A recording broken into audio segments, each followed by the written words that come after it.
Destinee Virgin was just 18 years old when her life was cut short on the streets of Columbus, Georgia. She wasn't involved in drugs. She wasn't part of any criminal lifestyle. She was a recent high school graduate with dreams of joining the military or working in the healthcare field. She had 2 jobs, a support system, and a vision for her future. But what she also had was an ex-boyfriend with a violent past. A boy she once trusted who would ultimately turn into her killer. On the night of September 22nd, 2018, Destinee's last moments were filled with fear. Surveillance footage, witness reports, and forensic findings paint a chilling picture. A teenage girl fleeing for her life, screaming for help, chased by a boy she once loved, armed with a stolen gun. Moments later, multiple gunshots rang out. Destinee's body was found riddled with bullets. Her killer, 17-year-old Markel Irvin, had a history of domestic violence against her. Police records confirm he had previously kidnapped and beaten her. The system had its warnings, yet he walked free. The story doesn't stop at murder. This case exposes a chain of failures, missed red flags, inadequate protections, and a legal outcome that left her family demanding more. What happened in the hours leading up to the murder? Why wasn't Irvin behind bars after his first violent offense? And what does this case reveal about how young victims of domestic abuse are failed before it's too late? Let's unravel the timeline. Let's analyze the legal steps. Let's expose the warning signs. Viewers, do you believe the justice system did enough in this case? How many times should a known abuser be given a second chance before it costs a life? Stay with us as we unravel this shocking story and uncover the heartbreaking details of what led to this senseless loss. If you enjoy real crime stories that uncover the truth, don't forget to subscribe. Your support helps us share real cases, spread awareness, and give a voice to those who can't speak for themselves. Before we begin, let us know in the comments where you're watching from and what are your thoughts as the story unfolds. Welcome to True Crime Tales, where we reveal the crimes that shock communities and the secrets hidden behind closed doors. These are real people, real events, real consequences. Hit subscribe and turn on notifications. You won't want to miss what's coming next. Now, let's begin. Destinee Virgin was born on August 23, 2000. At the time of her death, she was 18 years old and residing in Columbus, Georgia. She had recently graduated from Shaw High School and was actively planning her next steps in life. According to family and public records, she had expressed interest in joining the military or pursuing a career as a medical assistant. She was described as organized, goal-driven, and committed to building a future for herself. She lived with her mother and came from a working-class background. While many teenagers her age were still fully dependent on their families, Destinee had already begun contributing to the household. She worked part-time jobs at fast food chains like Taco Bell/KFC and also at a local chicken processing plant. She was balancing employment while exploring post-secondary training in the medical field. Destinee had no known history of drug use, criminal activity, or gang affiliation. Her social media accounts, typical of many teenagers, showed selfies, short videos, inspirational quotes, and pictures with family and friends. Public school records and employer reports confirmed her status as a hard-working individual who stayed out of trouble. Her life trajectory, based on these facts, pointed toward stability and progress. But behind the social media photos and post-graduation plans, Destinee was caught in a violent and dangerous relationship that had been escalating for months. The relationship between Destinee Virgin and Markel Irvin began while they were both students in high school. Irvin was around the same age as Destinee and initially presented himself as a typical teenage boyfriend. However, family accounts and law enforcement records indicate that signs of abuse began early in their relationship. According to police statements, Irvin displayed controlling tendencies and often engaged in verbal intimidation, which gradually escalated. By early 2018, the relationship had entered a dangerous phase. Destinee's family later confirmed to media outlets that she had tried several times to distance herself from Irvin due to his behavior. Despite these attempts, Irvin continued to pursue her and became increasingly volatile. In March 2018, a major incident occurred. Irvin kidnapped Destinee. Details confirmed by law enforcement stated that he physically assaulted her, during this abduction, causing injuries that included a ruptured eardrum. She was treated at a local hospital for her injuries. A police report was filed, and Irvin was arrested and charged with offenses related to assault and unlawful restraint. Despite the seriousness of the charges, Irvin was released shortly after while awaiting trial. There were no long-term protective measures, such as a restraining order, put in place following his release. Law enforcement did not issue a no-contact directive, and there was no court-enforced monitoring to keep him away from Destinee. After her release from the hospital, Destinee reportedly attempted to cut off contact with Irvin permanently. According to her family, she was afraid of him and made efforts to change her routines to avoid encountering him. However, the stalking continued. He sent repeated messages and made unannounced visits. Destinee's mother later reported that they reached out to authorities again, warning them that Irvin was violating boundaries and continuing to pose a threat. No new legal actions were recorded after those complaints. Law enforcement, citing the pending case from March, did not issue a new warrant or order additional supervision. As a result, Destinee remained exposed to Irvin's ongoing harassment for months after the initial attack. This period, between March and September 2018, marks a critical failure point in the timeline. A known abuser, with a documented incident of kidnapping and assault, was released and allowed to remain in the community without restrictions. The system had clear indicators of danger, yet no effective steps were taken to intervene or prevent further harm. The red flags were not only present, they were officially documented. Destinee had been hospitalized from one of Irvin's attacks. Her family had filed complaints. The courts had charged him. But even with these records, no restraining order was enforced and no protective custody or surveillance was issued to safeguard Destinee. During this time, Destinee continued to work and focus on her future. She was preparing for her next steps in education or military enlistment, according to her mother. However, she remained under constant stress due to the threat posed by her ex-boyfriend. Family members later told reporters that Destinee would frequently check over her shoulder and try to alter her daily routes to avoid being tracked. No public resources were made available to her. There was no formal outreach from domestic violence agencies. There was no visible intervention by the school system, employers, or city services. Her case became one more example of a teenager trapped in a cycle of abuse with limited institutional support. The absence of action would prove fatal. In the months leading up to her death, Irvin's behavior did not de-escalate. Instead, it intensified. Friends of Destinee later testified that she feared for her life but didn't know how to stay safe.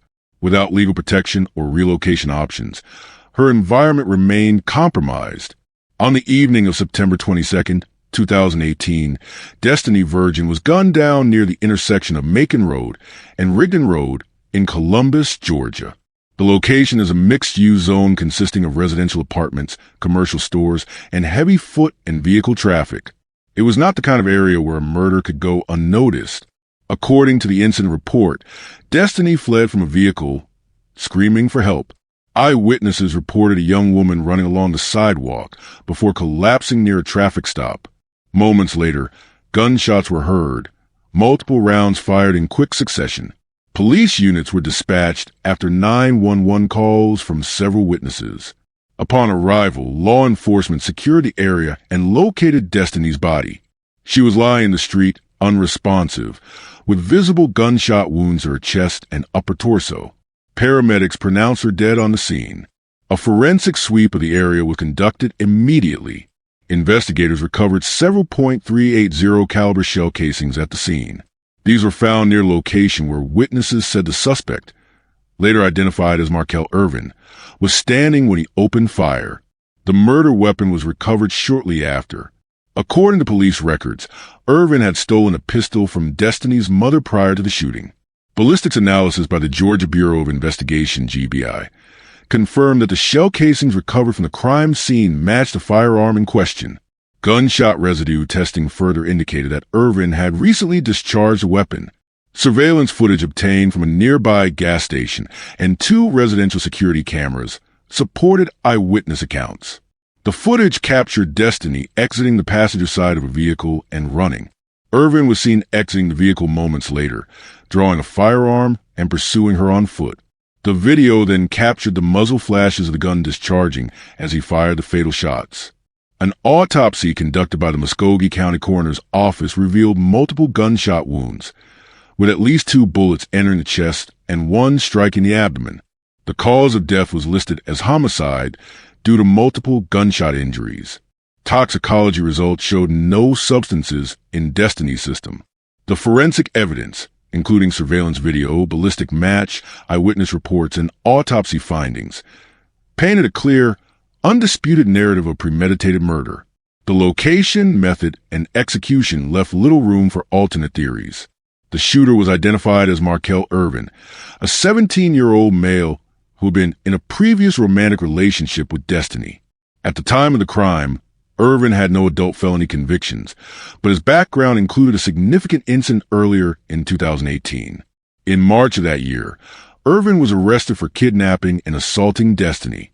During that incident, he reportedly forced her into a vehicle, held her against her will, and physically assaulted her to the point that she suffered a ruptured eardrum. Charges were filed, and he was briefly detained, but later released pending trial. No restraining order or additional protective measures were put in place. According to school records and interviews conducted during the investigation, Irvin had a reputation among classmates as aggressive and controlling. Several students at Shaw High School recalled incidents where he had exhibited obsessive behavior, including following Destinee between classes and showing hostility when she interacted with other male students. Law enforcement documents show that Irvin had access to firearms through extended family members, although none were legally owned by him. His ability to obtain the pistol used in the murder was made easier by his familiarity with Destinee's family and their household.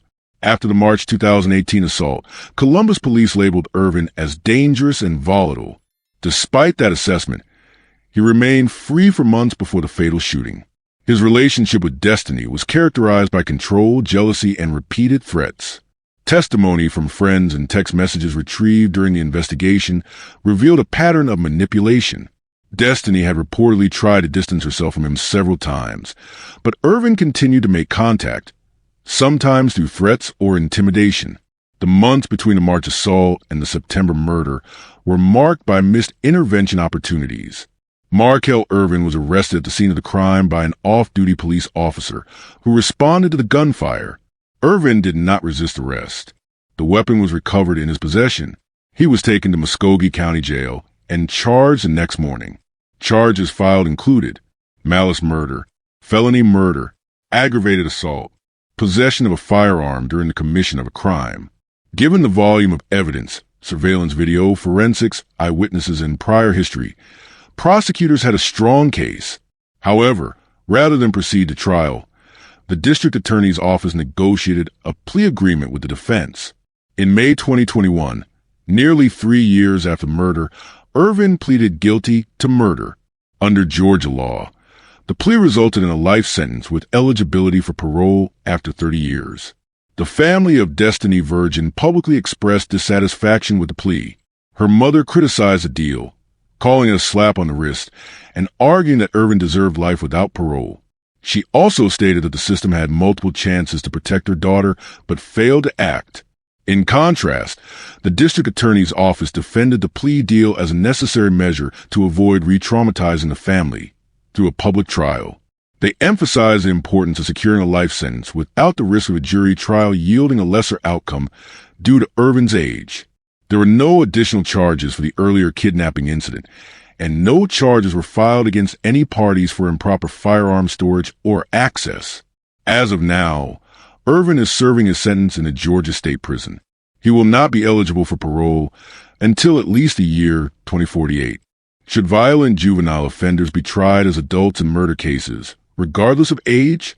Did the system miss its chance to prevent this crime when Irvin was arrested for the kidnapping? Was the plea deal fair given the weight of evidence and the severity of the crime? Families of victims have a greater say in whether plea deals are accepted. Destinee's mother immediately positioned herself as a central figure in the pursuit of justice.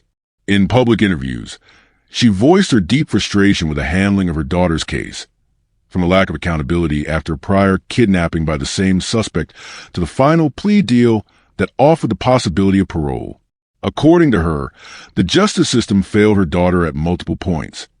First by releasing Markel Irvin after the earlier assault, and again by accepting a plea agreement that she described as a slap on the wrist. Her criticism was not vague. She provided clear timelines and public statements pointing out that her daughter had been physically assaulted by the same individual months earlier. The police had responded. Medical reports confirmed serious injuries, including a ruptured eardrum. But despite those facts, Irvin was not detained pending trial and had the freedom to reapproach his victim. Within days of Destinee's death, the community organized a vigil. Friends, classmates, and neighbors gathered for a balloon release in her memory. The location was symbolic, close to where she was gunned down. Attendees brought candles, photos, and posters demanding justice. Video clips of the event circulated on social media, generating thousands of shares and comments. The hashtag Justice for Destinee quickly began trending locally. People began posting images of Destinee, quotes about teen domestic violence, and updates on the legal proceedings. Many posts tagged law enforcement, demanding answers and accountability. The case touched a nerve in Columbus, Georgia, where domestic violence cases had become increasingly visible in the local news. Local activists began speaking out as well. Nonprofit leaders and educators used the case to draw attention to the gap in enforcement of protective measures. Questions were raised about why a known abuser with a violent record was allowed to return to the streets. There were discussions at town hall meetings about the need for mandatory no-contact orders and better monitoring of violent juvenile offenders. Several media outlets interviewed family members and members of the community who were calling for legislative change. One of the repeated suggestions was implementing early intervention protocols in domestic abuse cases involving teens. Another suggestion included mandatory detainment or GPS tracking for abusers who had previously assaulted their partners and posed a clear ongoing threat. However, no such changes were implemented following the case. The public's attention remained focused on the trial for nearly 3 years. When Irvin eventually pleaded guilty in May 2021, the court sentenced him to life with the possibility of parole after 30 years. Destinee's mother strongly objected to the deal. In interviews, she said her daughter's life had been devalued and that the prosecution had failed to consult her before finalizing the agreement. She described the decision as an institutional betrayal, not only of Destinee, but of every young woman in similar situations. Following the court's decision, Destinee's mother transitioned from grieving parent to active advocate. She began participating in public speaking engagements focused on teen dating violence, intimate partner abuse, and the gaps in law enforcement response. At community forums, she shared Destinee's timeline of abuse and emphasized how many opportunities there had been to intervene. She was invited to speak at several youth-centered domestic violence prevention events. Her appearances often included a breakdown of the events leading up to the murder, highlighting how Destinee sought help and how those efforts failed to protect her. Audiences were shown photos of Destinee and heard excerpts from police reports, emphasizing that the signs had been there and had been ignored. Despite this increased advocacy, no significant policy changes have stemmed from the case. Neither state nor local lawmakers passed legislation addressing domestic violence protections for minors or expanding pretrial detention options for juvenile offenders with violent records. Legal experts pointed out that while awareness had increased, systemic change often requires prolonged political effort and public pressure, two things that began to fade as newer cases gained media attention. Still, Destinee's case remained a fixture in local education and outreach campaigns. Nonprofit organizations used her story in presentations to high schools and youth groups. In one campaign, titled See the Signs, a video simulation used reenactments based on Destinee's case to demonstrate progression of abusive behavior in teen relationships. The campaign included resources for help, reporting tools, and workshops for parents. Local police departments also included the case in internal training modules designed to teach officers how to better handle domestic violence calls involving teens. Officers were briefed on how to assess ongoing threats and how failure to enforce no-contact orders could result in escalation, even homicide. In classrooms, Her case was added to presentations on the importance of recognizing early signs of abusive behavior in romantic relationships. Health teachers and counselors began using Destinee's story in curriculum modules about boundaries, emotional manipulation, and legal protections. Her name was associated with efforts to make young people aware of the real consequences of ignoring red flags. Meanwhile, her mother continued to speak to the press whenever similar cases surfaced. She repeatedly emphasized that Destinee's story wasn't just a personal loss, but a public failure. Her advocacy included demands for earlier intervention, stricter enforcement of charges against juvenile abusers, and increased resources for families attempting to shield victims from repeat violence. The murder of 18-year-old Destinee Virgin in Columbus, Georgia, is a textbook case of what happens when a system built to protect vulnerable individuals fails at every level. Although her killer, 17-year-old Markel Irvin, was eventually convicted and sentenced, critical questions remain. These questions expose the procedural gaps and missed intervention points that, if addressed sooner, could have changed the outcome. Why was Irvin not held in juvenile detention after the March kidnapping? 6 months before Destinee's murder, in March 2018, Markel Irvin was arrested for kidnapping and assaulting her. During that incident, he physically attacked her, causing visible injuries, including a ruptured eardrum. The case was reported to the police. Formal charges were filed. Medical documentation supported the claim. Despite this, Irvin was not held in long-term juvenile detention. Instead, records show that Irvin was released pending trial under conditions that proved ineffective. He was not placed on electronic monitoring. No restraining order was successfully enforced. There was no structured supervision by juvenile probation. Authorities treated the matter as an isolated domestic dispute, rather than a precursor to escalating violence. Juvenile justice systems often prioritize rehabilitation over incarceration. However, in cases involving kidnapping, aggravated assault, and previous threats, the decision to release him without real restrictions demands scrutiny. Were school officials aware of the abuse, and if so, why wasn't intervention made?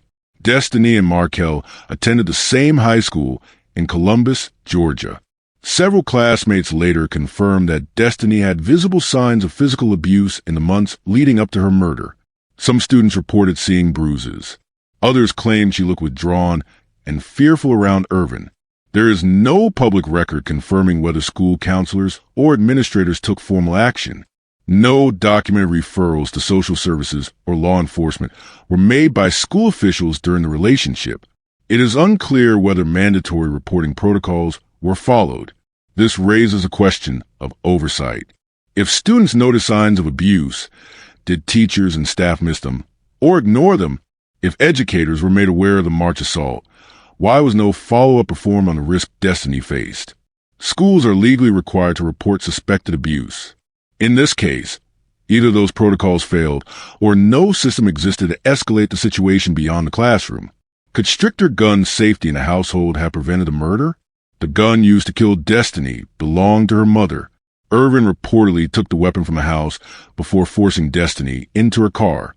The firearm was not locked in a secure safe, and there is no indication that any form of gun safety device was in place. This raises critical questions about responsible firearm storage. According to investigators, Irvin had easy access to the gun. There was no forced entry required. He simply took the weapon and left with Destinee. If the gun had been stored in a locked container with the ammunition kept separately, his access would have been delayed or possibly denied. In domestic abuse situations, access to firearms increases the risk of fatal outcomes by over 500%. In this case, the unsecured firearm enabled a quick escalation from kidnapping to murder in a matter of minutes. Were there missed opportunities for social workers or law enforcement to step in? Between March and September 2018, Destinee had multiple points of contact with law enforcement and emergency services. She filed a police report for the kidnapping. She received treatment for physical injuries. She spoke with investigators. Yet after the arrest, she was sent back into her community with no ongoing protection or monitoring. There is no indication that social workers were assigned to assess her living conditions or risk level. No domestic violence advocacy groups were brought in. Law enforcement made no follow-up welfare checks. Once Irvin was released, the system closed a file on Destinee's safety. Opportunities for proactive intervention existed, but were not pursued. The entire structure, police, court system, juvenile authorities, school administration, treated the events in silos. No agency connected the dots in time. This case is closed on paper. Markel Irvin is in prison. But justice goes beyond conviction. The core of this tragedy lies in the unanswered questions. Questions that define whether a system is built to prevent murder or just respond after it's too late. Now we ask you, the viewer, should plea deals be allowed in murder cases involving domestic abuse? Irvin avoided a public trial by pleading guilty. He received life with the possibility of parole after 30 years. Some argue the plea spared the family additional trauma. Others argue it let him escape full accountability. What do you think? Did law enforcement ignore early warning signs in Destinee's case? She was kidnapped, assaulted, hospitalized, and left unprotected. How many incidents must occur before a victim is considered to be at risk? How should families protect daughters from abusive teenage partners? Should parents install monitoring apps? Should they push for protective orders even when their children hesitate? Should teens receive mandatory relationship abuse education in schools? Do you believe Destinee's murder could have been prevented? Why or why not? Was it the justice system, the school, the household, or a combination of all three that failed her? And what needs to change so this doesn't happen again? Your opinion matters. Not just for this case, but for every young girl who might be in Destinee's shoes right now. Unseen, unprotected, and unheard. If you found this story as gripping and heartbreaking as we did, don't forget to like this video and share it with others. And if you want to hear more true crime stories that uncover the mysteries behind these tragic events, make sure to subscribe to our channel and turn on the notification bell. You won't want to miss our latest stories, updates, and discussions. Thank you for joining us on this journey to seek justice and explore the truth. Together, we can make a difference. Until next time, stay safe and stay aware.